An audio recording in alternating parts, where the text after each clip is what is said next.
아멘.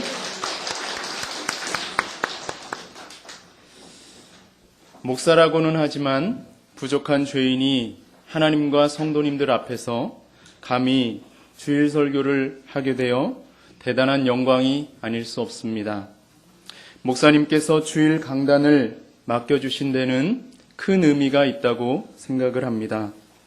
제가 그 의미를 다 헤아릴 수는 없지만 저는 이 시간이 성도님들과 함께 하나님의 말씀을 나눔으로써 피차 은혜를 받는 귀중한 시간이 되기를 바라며 개인적으로는 훈련의 시간이라고 생각하고 있습니다. 하나님께서 저와 여러분에게 크신 은혜를 부어주시기를 소망합니다. 13살의 소녀가 미 항공우주국 나사에 편지를 보냈습니다. 제가 우주비행사가 되고 싶은데 어떻게 하면 되나요? 그랬더니 미 항공우주국 나사에서 답장이 왔습니다. 미안한데 넌 여자라서 안 돼. 소녀는 시리에 빠졌습니다. 그리고 시간이 흘러서 이 소녀는 여대에 들어갔습니다. 그리고 한 정당에서 일을 하게 되는데 그 정당에서 이런 얘기를 합니다. 너는 인턴이니까 그냥 허드렛 일만 하면 돼. 왜요? 여자이니까. 그리고 이 부당함을 극복하기 위해서 법률대학원에 들어갔는데 뉴욕에서 일자리를 구하려고 하다 보니까 로펌에서는 일자리를 구할 수가 없었습니다. 왜요? 여자이기 때문에. 그리고 나서 알칸소라는 한 지방의 시간 강사 자리를 친구의 도움으로 얻게 되는데요. 거기서 만났던 그 친구를 미국의 대통령으로 만들게 됩니다. 그리고 시간이 흘러서 미국에서 대통령 다음으로 가장 높은 자리에 있는 국무부 장관이 되었습니다. 이게 누구의 이야기일까요? 힐러리 클린턴의 이야기입니다. 어느 시대에나 차별은 존재했습니다. 예수님이 살던 시대에도 마찬가지였습니다. 그 당시에는 세리를 죄인 취급했고 사람들은 죄인 취급받는 세리하고는 함께 식사를 하지도 않았습니다. 세리는 죄인과 같은 취급을 받는 사람이었습니다. 세리가 죄인 취급을 받았다는 것을 어떻게 알 수 있냐면 세리와 함께 등장하는 그 표현들을 보면 알 수 있습니다. 예를 들면 세리와 강도, 또 세리와 죄인, 세리와 이방인, 또 세리와 창녀들이라는 이런 표현들을 보면 모두 다 죄인들과 함께 등장하는 것을 볼 수 있어요. 예수님이 살았던 이 1세기 당시에는 이방인들도 죄인에 불과했습니다. 그 당시에 세리가 세금 징수관이나 아니면 청부업을 맡기 전에 어떤 바리새파 공동체에 소속되어 있었다면 이들은 바리새파 공동체에서 제명을 당했으며 그가 이 직책에서 물러날 경우에만 다시 공동체의 일원이 될 수 있을 정도로 엄청난 차별을 받았습니다. 뿐만 아니라 세리들은 법적으로도 모든 권리를 다 박탈당했습니다. 그들은 재판관이 될 수 없었으며 이방인 노예와 마찬가지로 법정에서 증언을 할 수가 없었습니다. 이들은 다른 모든 이스라엘 사람들, 심지어는 사생아처럼 혈통의 큰 결함을 가지고 있는 자라고 할지라도 당연히 누릴 수 있었던 법적인 권리와 시민권을 모두 다 박탈당하고 살아갔습니다. 세리로 산다는 것은 사회적으로 사형 선고를 받는 일과 같았습니다. 그런 배경을 염두에 두고 오늘 우리가 읽은 본문은 아니지만 이 문맥을 파악하기 위해서 잠시 앞부분의 내용을 살펴보면 우리는 충격을 받지 않을 수가 없습니다. 굉장히 놀라운 일이 이루어져요. 왜냐하면 예수님께서 그런 세리를 제자로 부르셨기 때문에. 뿐만 아니라 예수님은 세리가 준비한 만찬에 기꺼이 응해 주셨고 수많은 죄인들과 함께 식사를 하셨습니다. 이것은 가족처럼 정말 친한 사람들과만 식사를 했던 그 당시의 식사 문화를 고려할 때 지극히 충격적인 일이 아닐 수 없었습니다. 예수님은 지금 죄인들을 가족으로 받아들이고 있는 것입니다. 예수님이 죄인 취급을 받던 세리를 제자로 부르시고 그와 함께 식사하는 충격적인 일이 벌어졌습니다. 사실 그 당시에 예수님의 인기는 점점 높아지고 있어서 막 상한가를 치는 겁니다. 계속 올라가는 거예요. 사람들은 구약 성경의 문자적인 의미를 뛰어넘어서 구약 성경에 담겨있는 정신을 풀어서 그들의 삶에 구체적으로 적용할 수 있도록 가르쳐 주시는 예수님의 가르침에 열광을 했고 예수님께서 귀신을 내쫓는 것을 보고 놀랐으며 예수님의 치유로 인해서 예수님의 소문이 점점 더 퍼져나가고 있는 상황이었습니다. 특히 5장에서는 많은 사람들이 모여있는 가운데 예수님께서 중풍병자를 고쳐주시면서 이 사람아 내 죄사함을 받았느니라고 말씀하심으로써 그 자리에 있던 모든 사람들이 놀라움을 금하지 못할 정도로 예수님의 권위와 인기가 하늘을 찌를 듯이 치솟고 있는 상황이었습니다. 여러분 이쯤 되면 세리 가까이 하지 않습니다. 그죠? 인기가 이제 막 넘치는 거 아닙니까? 이런 상황 속에서 예수님이 그 당시 죄인 취급을 받는 세리를 제자로 부르시고 함께 식사하시는 것은 예수님 개인에게 있어서는 대단히 위험한 일이었습니다. 이러한 상황 속에서 예수님은 레위라고 하는 세리를 보시고 그를 부르셨습니다. 예수님의 부르심을 받은 레위는 그 부르심이 너무나 고맙고 감사해서 모든 것을 다 버리고 예수님을 따랐습니다. 레위가 예수님의 부르심에 즉시 응할 수 있었던 것은 예수님이 어떤 분이신지를 분명하게 알았기 때문입니다. 레위가 발견한 예수님은 구원자이셨습니다.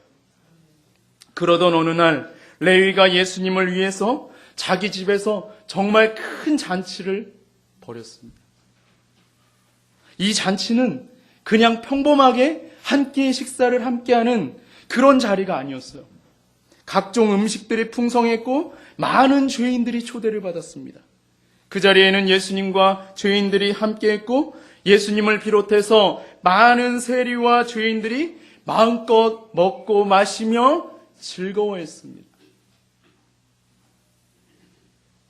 여러분, 구약 성경에서 이렇게 마음껏 먹고 마시면서 즐거워했던 때가 있는데 어떤 때인 줄 아십니까? 어떤 때죠? 6월절입니다. 6월절. 사실 이 자리는 마치 6월절의 축제를 연상시키는 듯한 느낌이 듭니다. 6월절에 사람들은 6월절 어린 양을 잡아서 하나님께서 베풀어 주신 놀라운 구원을 기념하며 마음껏 먹었고 포도주를 마시며 즐거운 시간을 보냈습니다. 하나님께서 이스라엘 백성을 구원해 주신 것을 기념하는 6월절처럼 지금 이 자리는 만찬을 함께하며 예수님께서 죄인들을 구원해 주신 것을 기념하는 시간이었습니다. 32절에서 예수님은 이 자리가 죄인들을 불러서 구원하는 자리라는 것을 친히 분명하게 말씀해 주셨습니다. 죄인들을 위해서, 죄인들을 죄에서 구원하는 6월절과 같은 축제의 날에 먹고 마시는 것은 당연한 일 아닌가요? 이러한 상황을 염두에 두고 오늘 본문의 말씀을 보면 본문 38절에서 말씀하고 있는 새 포도주를 새 부대에 넣어야 한다는 의미를 분명하고 명확하게 이해할 수가 있습니다. 우리는 무엇인가를 새롭게 바꾸거나 누군가 새로운 인물을 찾을 때 이 문장을 자주 인용하는 경향이 있습니다. 그런데 38절은 정말 그런 의미로 사용된 것일까요? 본문에서 그 해답을 찾아보겠습니다. 우선 본문은 4개의 비유로 이루어져 있습니다. 이제 4개의 비유 이야기를 좀 하려고 하는데요. 조금 집중해 주셨으면 좋겠어요. 왜냐하면 이 비유가 알듯 말듯 알쏭달쏭 하거든요. 한번 보세요. 첫 번째 비유는 혼인잔치의 비유이고 두 번째 비유는 새 옷의 조각과 낡은 옷의 비유입니다. 세 번째는 포도주와 부대 비유이고 네 번째는 묵은 포도주 비유입니다. 예수님은 비교적 짧은 본문 속에서 왜 이렇게 많은 비유를 말씀하신 것일까요? 이것은 잠시 뒤에 살펴보기로 하고 각각의 비유를 자세히 살펴보면 먼저 첫 번째 비유는 34절에 나와 있는 대로 혼인집 손님들이 신랑과 함께 있을 때에는 금식을 할 수 없고 신랑을 빼앗길 때는 금식을 할 것이라는 말씀입니다. 이 비유는 무엇을 의미하는 것일까요? 두 번째 비유는 36절에 나오는 것처럼 새 옷에서 한 조각을 찢어 낡은 옷에 붙이는 자가 없다는 것입니다. 왜냐하면 새 옷을 찢을 뿐이고 새 옷에서 찢은 조각이 낡은 옷에 어울리지 않기 때문입니다. 여러분, 이 비유는 무슨 의미일까요? 그리고 첫 번째 비유와 이 두 번째 비유의 관계는 뭘까요? 또 이 세 번째 비유는 37절에 나오는 것처럼 새 포도주를 낡은 가죽 부대에 넣는 것입니다. 새 포도주를 낡은 가죽 부대에 넣으면 새 포도주가 발효되면서 낡은 가죽 부대를 터뜨리고 그렇게 되면 새 포도주가 쏟아지고 낡은 가죽 부대도 못 쓰게 된다는 것입니다. 이 비유는 또 무엇을 의미하는 것일까요? 마지막으로 네 번째 비유는 39절에 나오는 것처럼 묵은 포도주를 마시고 새 포도주를 원하는 자가 없다는 비유입니다. 왜냐하면 여러분 가운데 술을 마셔보신 분은 알겠지만 오래된 술이 맛있잖아요. 그렇죠? 술은 오래돼야 맛있습니다. 이 네 번째 비유는 또 뭘 의미하는 걸까요? 갑자기 뜬금없이 팍 튀어나오잖아요. 그죠? 제가 여러분에게 이 네 가지 비유를 하나하나 소개하고 그 의미를 물어보는 이유는 이 비유들이 의미하는 것을 쉽게 알 수 있을 것 같으면서도 알기 어려웠기 때문이에요. 그래서 제가 이 본문을 놓고 설교를 준비하면서 굉장히 고민을 많이 했습니다. 실제로 본문을 연구하면서 여러 책을 보니까 주석가들조차도 이 네 가지 비유를 해석하는 데 있어서 다양한 견해를 가지고 있었어요. 이렇게 다양하게 해석할 수 없는 이 비유를 해석할 수밖에 없는 이유는 씨 뿌리는 비유처럼 비유의 대상이 무엇인지를 본문에서 명확하게 밝히고 있지 않기 때문입니다. 여러분, 우리는 공통점이 하나도 없는 것처럼 보이는 이 네 가지 비유를 어떻게 해석해야 할까요? 이 네 가지 비유를 어떻게 해석하느냐가 중요한 이유는 이 네 가지 비유를 어떻게 해석하느냐에 따라서 본문의 의미가 완전히 달라질 수 있기 때문이에요. 예수님은 왜 이 짧은 본문 속에서 비유를 4개나 말씀하신 것일까요? 이 4가지 비유를 통해서 예수님이 바리새인과 서기관들에게 전달하려고 하는 말씀은 무엇이었을까요? 또한 이 4개의 비유가 21세기를 살아가는 우리들에게는 과연 어떤 의미가 있는 것일까요? 우리는 이것을 우리의 삶에 어떻게 적용해야 할까요? 예수님이 말씀하신 이 비유의 의미를 명확하게 깨닫기 위해서 먼저 바리새인들은 어떤 사람이었는지를 살펴보겠습니다. 이 바리새인이라는 명칭은 구별된 자라는 의미입니다.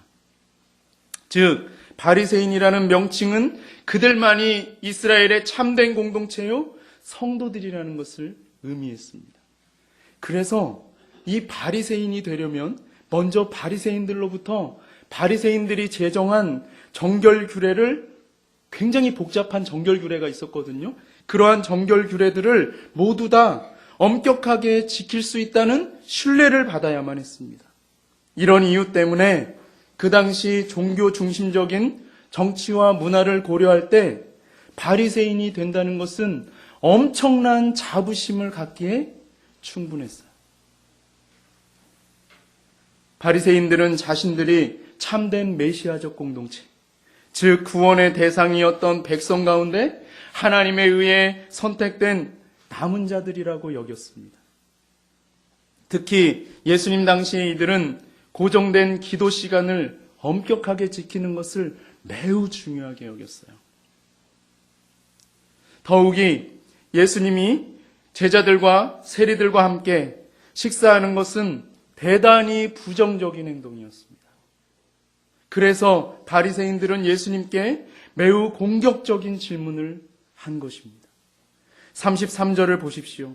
예수님이 죄인들과 함께 식사하시며 먹고 마시는 파격적인 행동을 보고 이렇게 질문했습니다. 요한의 제자는 자주 금식하며 기도하고 바리새인의 제자들도 또한 그렇게 하는데 왜 유독 당신의 제자들은 먹고 마시기만 하는 겁니까? 좀 더 직설적으로 말하면 이런 거예요.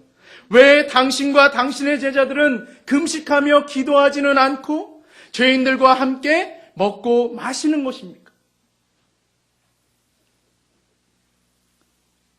그런데 예수님은 매우 차분하게 바리새인과 서기관들에게 4가지 비유를 말씀하기 시작하십니다. 그런데 이 비유는 어떤 현상이나 사물을 직접 설명하지 아니하고 다른 비슷한 현상이나 사물에 빗대어 설명하는 것을 말합니다. 여기에서 예수님이 공격적인 질문을 퍼붓는 바리새인들에게 비유로 말씀하시는 것을 보면서 우리가 알 수 있는 것은 예수님이 이들을 아주 따뜻하게 품고 계시다는 겁니다.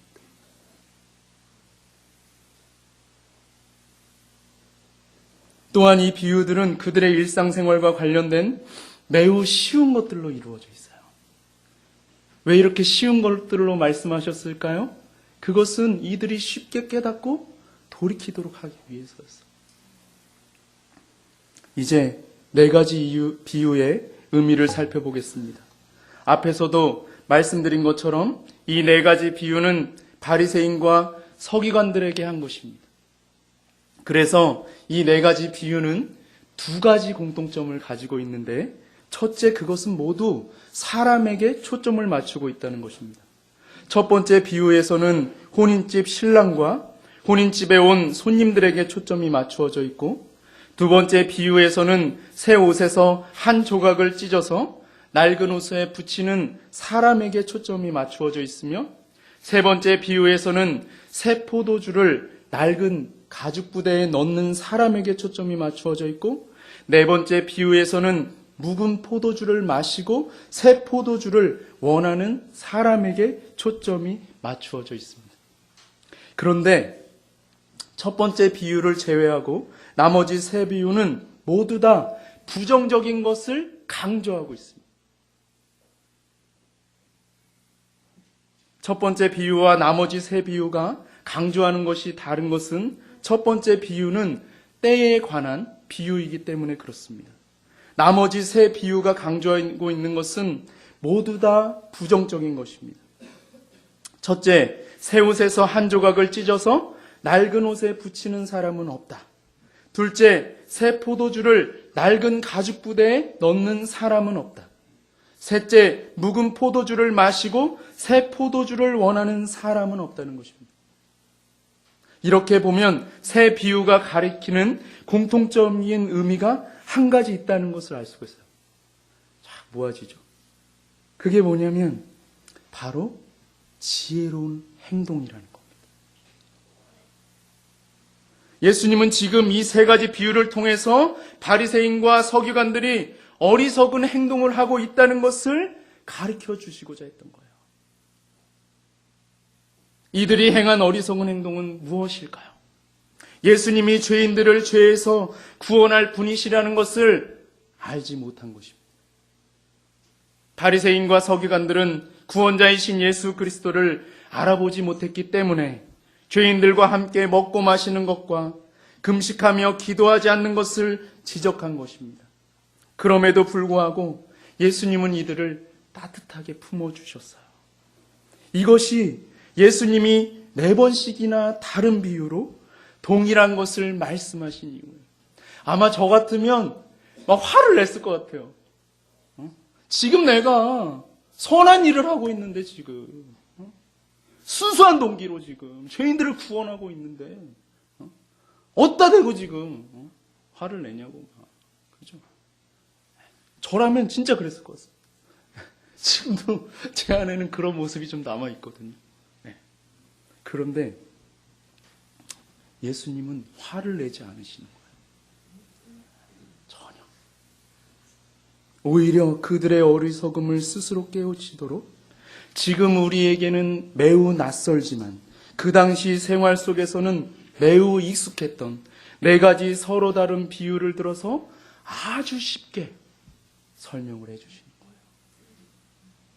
저는 여기서 죄인인 우리를 따뜻하게 품어주시는 예수님의 따뜻함을 느꼈습니다.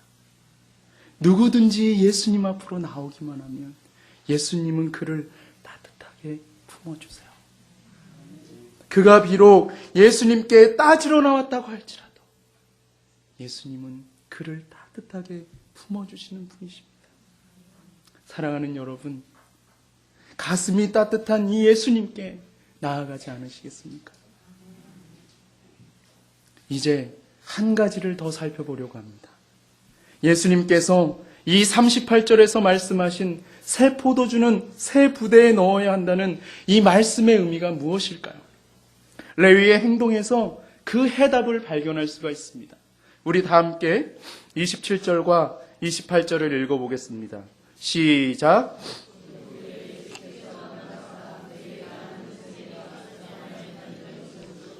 나를 따르라 하시니 그가 모든 것을 버리고 일어나 따르니라.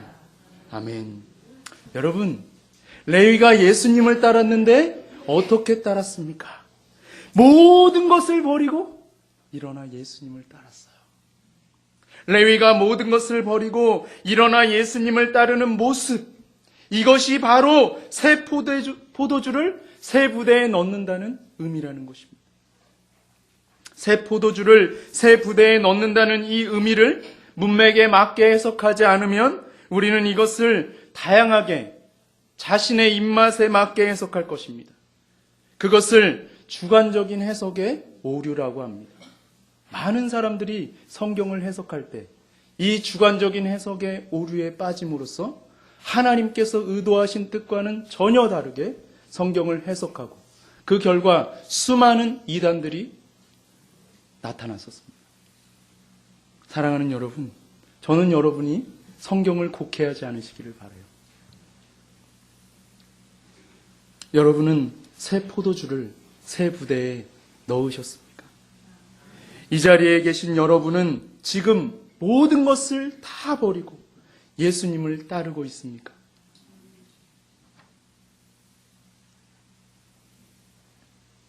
어떤 성도님이 가난 판정을 받고 그리스도를 깊이 만난 후에 불꽃 같은 삶을 살다 갔습니다.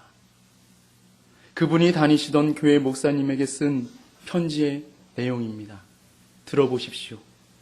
사랑하는 목사님께 드립니다.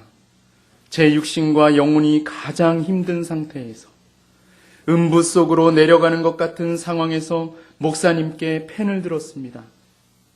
목사님, 주님 안에서 목사님을 사랑했어요. 깊은 웅덩이와 죄악의 수렁에서 헤매던 많은 영혼에게 생명을 전해주시는 목사님을 사랑했어요. 저는 아무것도 한 일이 없이 인생의 막바지에서 흉한 몰골로 앞으로 많은 영혼들을 살리시기를 원합니다. 이제 새 사람이 되어서 하나님만 바라보고 순종하며 섬기고 싶었는데 저는 이제 한 줌의 흙으로 돌아갑니다. 이 죄인이 다 못한 섬김까지 하나님께서 목사님을 통하여 이루시기를 바라며 여기까지는 이분이 목사님에게 편지를 쓴 것이고 이제부터 읽어드릴 부분은 이 분에 대한 목사님의 증언입니다. 그를 마지막으로 보내는 병실에서 우리는 함께 숨죽이며 울고 있었습니다. 그는 산소호흡기를 쓴 채 가쁜 숨을 몰아쉬며 하나님의 부르심을 기다리고 있었고 우리는 그와의 이별에 인간적으로 아파하며 울었습니다. 그러나 우리의 눈물에는 이별의 아픔 그 이상의 의미도 있었으니 바로 잠시 같은 교회에 있는 동안 그가 보여주었던 지극히 아름다운 섬김에 대한 감동이었습니다. 5해 전 그는 이 교회에서 주님을 깊이 만났습니다. 하나님의 말씀을 통해 깊은 각성을 경험한 후 그의 마음은 오직 회심하지 못한 영혼들에 대한 염려와 방황하는 믿음의 가족들에 대한 걱정으로 타올랐습니다. 가난 판정을 받은 후에도 주일 오후는 물론 바쁜 평일까지 따로 시간을 내어 사랑하는 지체들과 함께 병원을 다니며 온 마음을 쏟아 그리스도의 사랑을 전하였습니다. 자기가 만난 그리스도를 전하는 것이기에 그의 섬김에는 언제나 확신과 평안이 가득하였습니다. 병색이 완연한 때에도 그는 열정적으로 환자들에게 복음을 전하였고 자신도 환자이지만 하나님의 사랑을 받고 있음을 친근하게 간증하였습니다. 자신도 죽어가면서 그는 또 다른 죽어가는 많은 사람들을 섬겼습니다. 영혼을 향한 그의 불붙는 사랑의 마음은 그가 돌보다가 남기고 간 구역 지체들의 가슴에 아직도 따뜻하게 남아 있습니다. 회심치 못한 영혼들을 위하여 기도할 때 그의 기도는 차라리 신음소리였습니다. 특히 회심하지 못한 영혼들이 많았던 자신의 구역의 지체들을 그는 온 마음을 다해 신방하며 섬겼습니다. 교회의 뿌리를 내리지 못하던 연약한 지체들의 냉담한 마음을 그는 눈물로 녹였습니다. 죽음의 기운이 그의 온몸을 엄습하여 스스로 자신의 몸을 가눌 수 없을 때에도 그는 지체들의 부축을 받으며 구역 모임을 인도했습니다. 그리고 죽음 이후의 세계와 하나님의 사랑과 성도들의 삶을 가르쳤습니다. 자신의 시신까지 대학병원에 기증하고 그는 떠났습니다. 저는 이 글을 읽으면서 모든 것을 다 버리고 예수 그리스도를 따르는 현대판 레위의 모습을 보았습니다. 이분이 모든 것을 다 버리고 영혼들을 섬기며 심지어는 자신의 시신까지 다 버리고 이렇게 불꽃처럼 살아갈 수 있었던 이유가 무엇입니까? 값없이 거저받은 구원 때문이었습니다.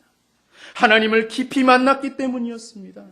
값없이 거저 구원해 주신 하나님의 은혜가 너무 컸기 때문이었습니다. 여러분은 어떠십니까? 사랑하는 여러분, 우리는 지금 새 포도주를 새 부대에 넣어야 합니다. 이 말씀은 어떤 제도나 어떤 사람을 새롭게 바꾸라는 말씀이 전혀 아닙니다. 본문은 그렇게 말씀하고 있지 않습니다. 본문은 모든 것을 다 버리고 예수 그리스도만을 따르는 것이 새 포도주를 새 부대에 넣는 것이라고 명확하고 분명하게 말씀하고 있습니다. 사랑하는 여러분, 예수 그리스도 한 분만을 위해서 살아가지 않으시겠습니까? 예수 그리스도를 위해서 모든 것을 다 버리는 결단을 하지 않으시겠어요? 예수 그리스도를 위해서 모든 것을 다 버리고 예수 그리스도만을 따르면 예수 그리스도께서 우리의 인생을 반드시 책임지십니다. 사랑하는 여러분, 제가 한 번 더 이야기하겠습니다. 예수 그리스도를 위해서 모든 것을 다 버리고 예수 그리스도를 따르면 예수 그리스도는 우리의 인생을 반드시 책임져 주십니다. 아멘. 어제 몇 분과 함께 식사를 하면서 올 한 해의 경제 전망을 나누는 시간을 잠시 가졌습니다. 아마 작년보다도 더 힘든 한 해가 될 것이라는 의견이 공통적이었습니다. 그 중에 한 분이 작년 매출이 약 12% 정도가 감소하셨다는 말씀을 하셨어요.